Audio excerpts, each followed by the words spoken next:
Get ready with me. അപ്പൊ നമ്മള് ആദ്യമായി ഒരു മോയ്സ്ചറൈസർ ആകാൻ വേണ്ടി എൻജോയറിന്റെ മോയ്സ്ചറൈസർ ആണ് എടുക്കുന്നത്. അപ്പൊ ഗൈസ് നമ്മൾ മോയ്സ്ചറൈസർ തേച്ചിട്ടുണ്ട്. ഇനി നമുക്ക്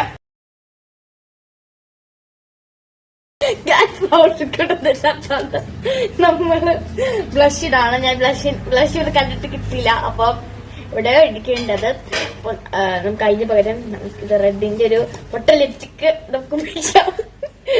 പക്ഷെ ബ്ലഷിനൊക്കെ നല്ലത്. ബ്ലഷിന് ഐഷാഡൊക്കെ ഇരിക്കുന്നത് നല്ലതാ. അയ്യോ കൊളായി പോവോ. കേരള കളറാണ്.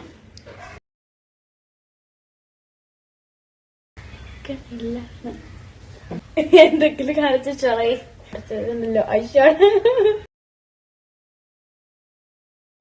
ബോറാവും. അന്നെ പാറ്റ് പതുക്കെ സുന്ദരായിട്ടുണ്ട്.